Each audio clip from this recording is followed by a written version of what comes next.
Good morning, Top Fan Rivalry followers on a Thursday morning.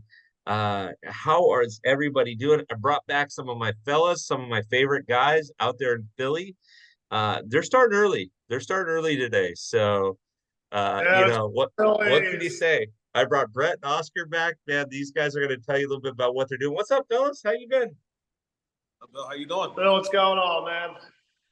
Just living the dream, man. Living the overpriced dream right now. So, Yep, we're right but behind you. we're getting ready to be thankful, and then the fat guy's going to slide down the chimney, and then we're going to get a new year, and then baseball season, right? So why I not? like the I hear the Eagles are doing okay this season. better lucky than good, man. When they pull that all together, when that team finally has a game where everybody's playing right, they're going to beat the crap out of somebody. They have not played. They have not played a full good game yet, and yet here we sit with one loss to the Jets. We had the whole what we call the brotherly shove. Yeah, we call over here. We got to see Michael Parson ride the wave last night. He went back like 5 yards. Great. Yeah, we were laughing. We were saying I have a group of people I got to watch football with. I've been doing it for like 20 years. I said, they should just push and see if they go the whole field doing it. The whole field. Just do that every play. And it's once in a while have somebody run out, someone pass, just keep on their toes. Be like one drive would be like the whole game. Too awesome, too awesome. So tell me, fellas, break down the Phillies season. We'll talk about the postseason in a second, but what did you guys think about the season as a whole, the regular season? Yeah, the regular season, starting opening day, the mindset was, we went to the World Series was to go back and get the job done. And it felt like that the whole season. Like we felt good. We were having great games at Citizen Bank Park. You could just tell from their home record how well they do with the crowd behind them. So ready for postseason. But even before postseason, like the wild card standing, we pretty much controlled that first spot, and we felt comfortable with the new postseason system. But as all of it was great until until the NLCS. Until it wasn't.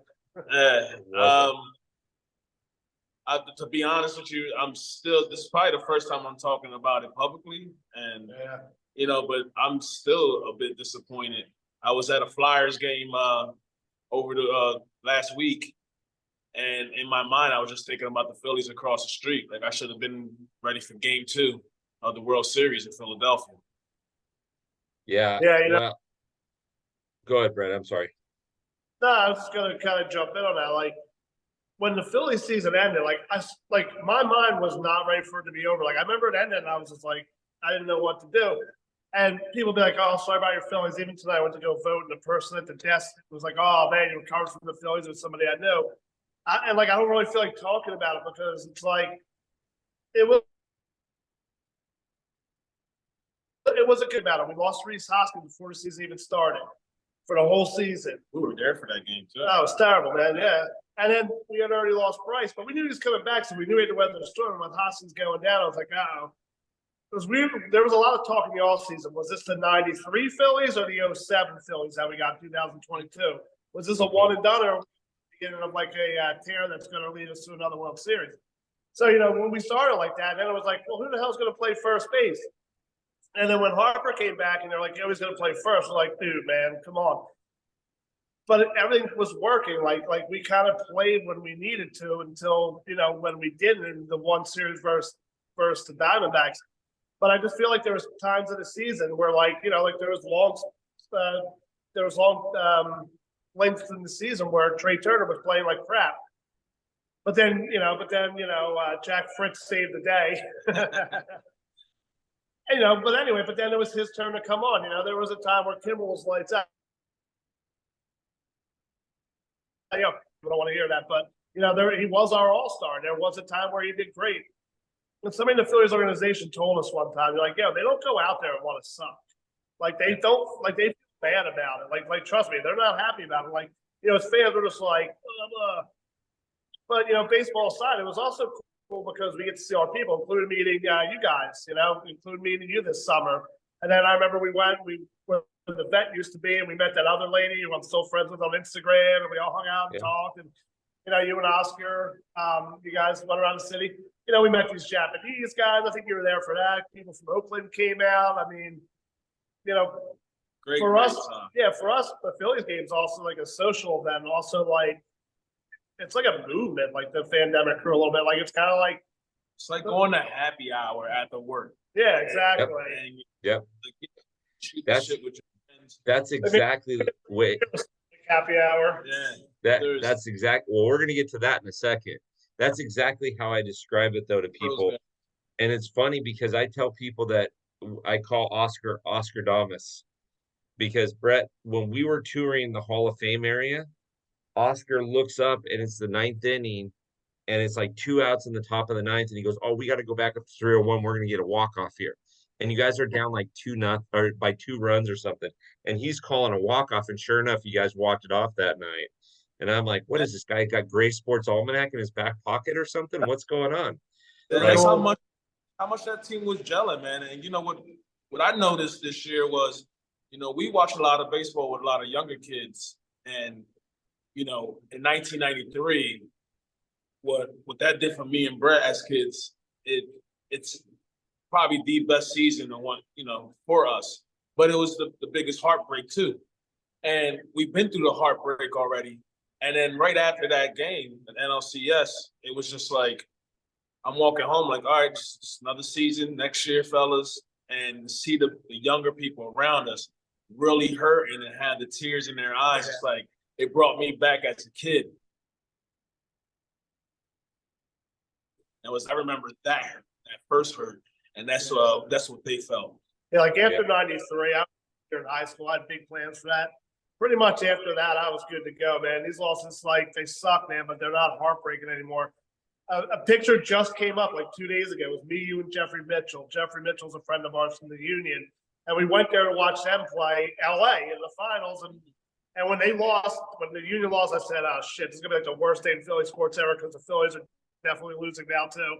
And it was like, I don't know, like two tough losses in one day. And it was just like, you know what? Next year. And next year the Union's still in it. Phillies made it pretty far. I didn't make it all the way, but Union haven't, they won their first leg of their playoff game. And hopefully the Union will do well. Well, so real cool. We're in an empty brewery, and it's only me and Brett, and I hear footsteps. Nah, that's upstairs. There's people upstairs. Oh, there's people upstairs. There's an apartment upstairs. Yeah, but we're about to end this right now. Oscar's like, I see dead people. Oscar's like, I'm out of here, man. This ain't gonna happen. Awesome. Well, we'll skip over the NLCS because I've been there. I understand. Listen, we got swept in the playoffs. The Dodgers got swept in the playoffs, and there's some people out here that are massively ticked off. And we did a live 2 nights ago talking about how Clayton Kershaw was injured and the Dodgers still pitched him. And he had surgery. He had surgery a week ago, but they still pitched him. So we won't even talk about the NLCS for you. I want to so for those of you that are listening to this on the audio, go to our YouTube channel as well right now, or when you can, and watch this because we're going to air this on the YouTube channel as well. But fellas, do me a favor. Tell me where you're at right now and tell me what the heck you're doing in there and what's going on. I know, but tell the group what's going on. What do you guys, there's no baseball season. So what are you guys doing? So we're at Red, White, and Brew in Audubon, New Jersey. It's 8 years old. After we talk about it, maybe I'll do a quick little spin around for you.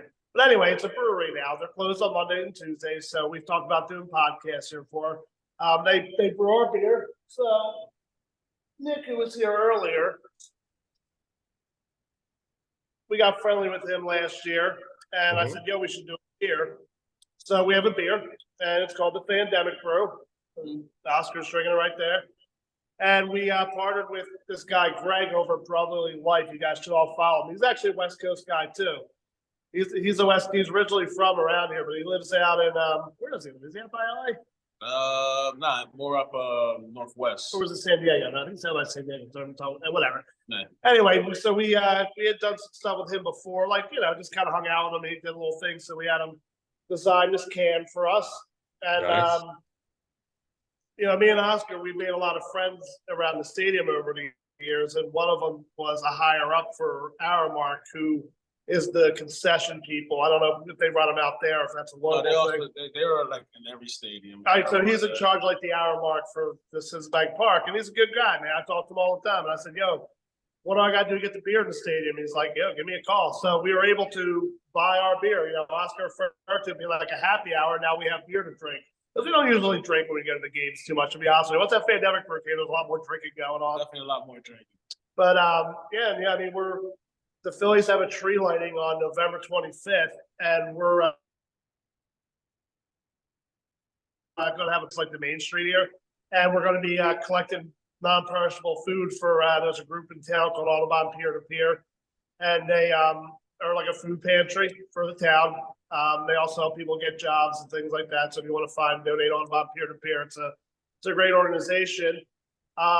We were supposed to do a concert last night or Friday night, but the drummer, being a drummer because he's in a punk band, is hurt or something. I don't know. But yeah, I mean, we got some events coming up, keeping busy. Sweet. Awesome. I love what you guys do. So for those of you that don't know, these guys are the most, they talk about Southern hospitality. These guys are the most hospitable people that you'll find at a ballpark. Brett and Oscar were like second to none. The entire time we were there, they were showing us around. They were fantastic. In fact, fellas, we had such a good time that you guys are already on our schedule for 2024. Great, man. When we were working, go ahead. I'm sorry, Brett. What was that? They're coming out. We're playing something. Yeah. So so our marketing gal said, where do we need to go first? And the very first thing that our COO Amber said was, we're going to Philly. That's the very first thing she said. And we're going to sit up in 301. We're going to sit up with the fellas up there. We're going to have a good time. Now, remember, our marketing director is also a Mets fan. So be nice to her, boys. Be nice. They don't have a lot to cheer about right now. We went over to the 7 line when they came to our stadium. Yeah. And after a couple little laughs, I was able to find the guy that was in charge of the group, and they had like about 3,200 people there. Yeah, they had a lot of big, like about four full sections. Yeah, and like we went over and talked to him, kind of like, hey, we do the same thing as you on a much, much smaller level, man. But and I don't think they knew how to take us. And like, we shook hands, we chatted, but it was definitely like, hey, it was. All right, see you, man. I'll talk to you later. Yeah, they weren't used to being friendly fans for Philadelphia. We got captain and face paint guy walking up, so I guess they thought we were. And Oscar walking around. 1980. So that's the part is that I bought it from the Goodwill for $1, and Keith Fernandez signed it. So nice. So he was walking around, give it a VCR. I'll give it to who is it again that's coming to Philly? Megan. I'll give it to her when she comes up. You got it. She'll love it. So fellas, I know you're doing something as well. These guys, I could spend an hour bragging about these guys, and I'm sure y'all would stop listening at the half-hour mark, but I could talk about these guys forever, and I love what they do. But rumor has it you're doing something with trying to do something for Dick Allen and his family. Talk to me a little bit about that. So, hold on, I'm sorry. Oscar's hearing footsteps again. Yeah, I'm hearing more footsteps. So yeah, when me and Brett, we started the Phandemic Brew, the passing of Dick Allen happened. And right before that happened, the owner of the Philadelphia Phillies, John Middleton, did something that Phillies don't usually do, but they retired Dick Allen's number in honor of a great career. When the Phillies retired numbers or logos, it's because that player is in the Hall of Fame. So that was the Philadelphia Phillies way of saying, hey, we truly believe Dick Allen belongs in the Hall of Fame. So, me and Brett, we never seen Dick Allen play, but you hear all the stories of these moonshots out of Connie Mack Stadium going down what street is that? Somerset Street. And, Dick Allen played, I feel as though he played in the wrong era, because just imagine if, ESPN, or Sports Center, he's done. I mean, he played 15 seasons. His first, he started with the Philadelphia Phillies, and he helped that 1964 team. Obviously that was the collapse year for the Phillies, but Dick Allen was a big part of that lineup. He brought the power. He was Rookie of the Year that year. But the fans, the writers, and everyone around baseball didn't give him a fair shot the first time with the racial slurs. And a lot of writers will call him a rebel. But there's a lot of rebels in the Hall of Fame that that done the same thing. Yeah, but he came at kind of that time where the turning point of that stuff was. I mean, it was the mid to late '60s. Had he been another decade later, he'd probably been Reggie Jackson. Exactly. It's something that Dick Allen used to do is some stuff like sometimes it might be like FU, but sometimes it might be things like he'll put like boo, or the one he did do was he put October 2nd, which was the last day of him being the Philadelphia Phillies. And then he left Philadelphia, went to the Cardinals, and his career just kept on Yeah, he was on the Dodgers briefly. He was in the Dodgers. What's that, 71, I believe. He said that was one of his greatest moments, was that he got to put on the same uniform that Jackie Robinson had worn 30 years earlier. Then he came back to Philadelphia. I mean, he went to the White Sox, won an MVP over there, came back to Philadelphia. And even that story, the Phillies are building their core for the 19th that Dave Cash, Mike Smith, and all those guys went out to Dick Allen's farm to convince him to come back to the Philadelphia Phillies.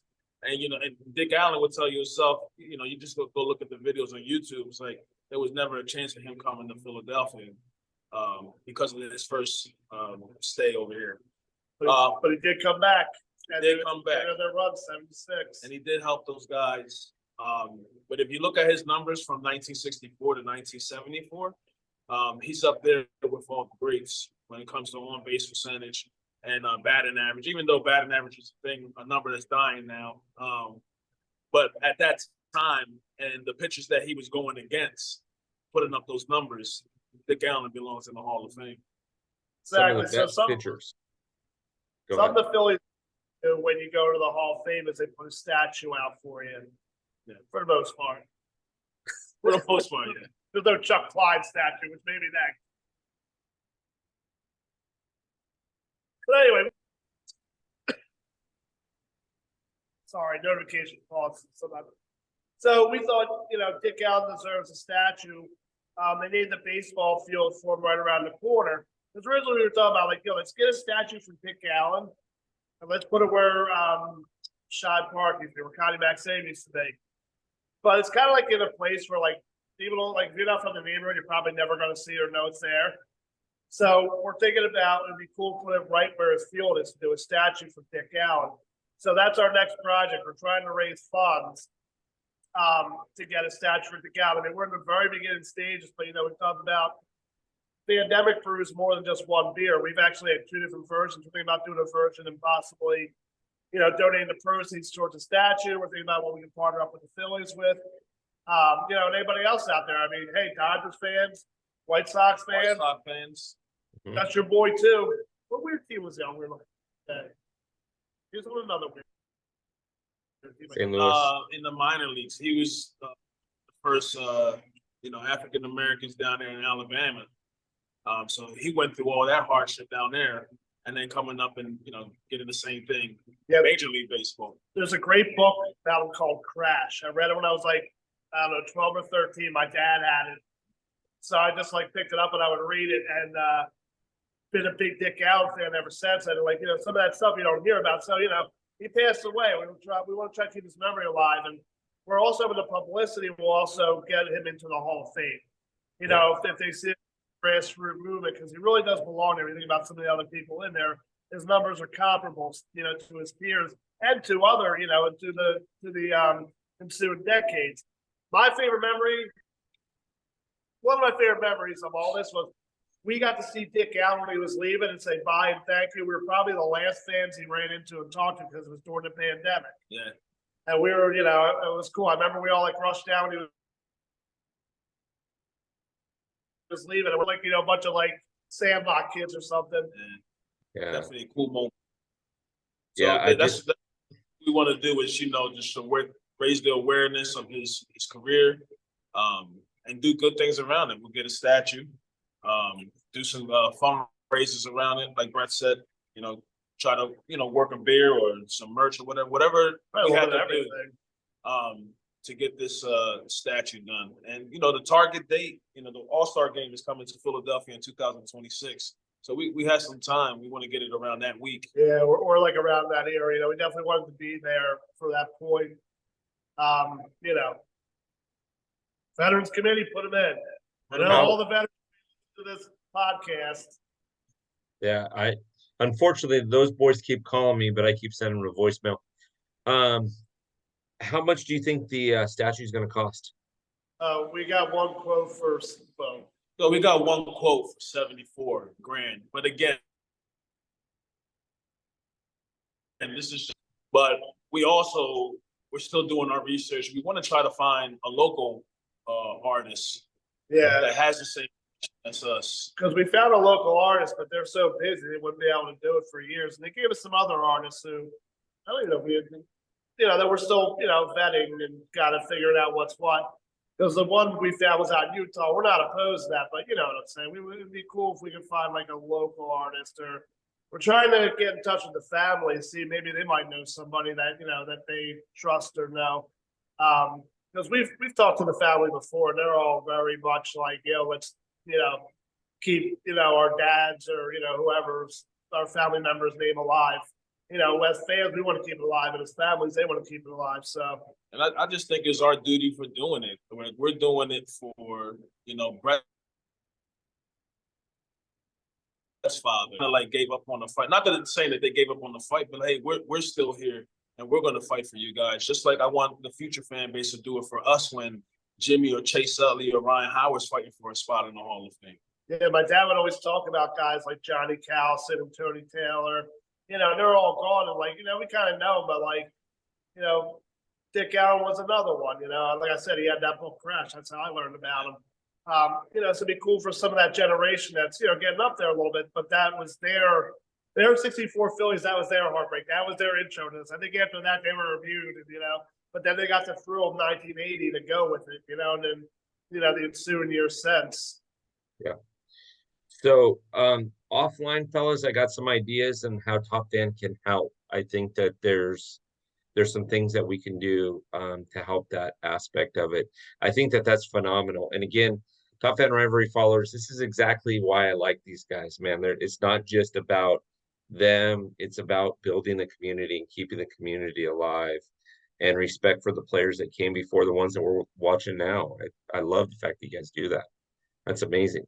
So so you guys got the beer, you guys got the Dick Allen. Is there anything else? I mean, that should keep you busy enough. So we got the merch too. Anybody can buy the crew. The crew. Life. Yeah, you're good. You're good. Section 301. Section 301. Links on the bio. You'll see brotherlylife.com, and you get to see a lot of his work there. He makes a lot of great. It's a funny T-shirt. Yeah, he does like a daily. He does like a daily, like almost daily comic strip about these two Philly sports fans. Pretty good. I wear an XL, fellas. I'll give you my address. No, I'm teasing. All right, guys. I love talking with you guys. There's some more stuff, so stay on after we're done here. But TopFanRivalry followers, I wanted to get these guys back on, not just to talk about what happened this season, because we all know 29 teams were eliminated, one team won, and that's just the way it goes every season. But these guys do phenomenal stuff. I'll use baseball terms on and off the field. And I wanted to share some of that with you tonight. So, or today. So fellas, I appreciate you joining me on Thursday. I appreciate you showing me around the brewery, showing me the beer, showing me or talking to me about Dick Allen, and anything we can do to help out. We would love to get you there. So you guys got to promise me that I can see that place next time I'm in Philly. Of course. Oh, definitely, definitely. So Who knows? Catch me working here. there you go. Top Fan Rivalry followers, if you're not following the Phandemic Crew or the Phandemic Brew, you need to be doing that. I don't know what else you're doing, but make sure that you're following those guys. And so fellas, I appreciate your time. Let's do it again soon, yeah? Thanks for having us on, Bill. You bet.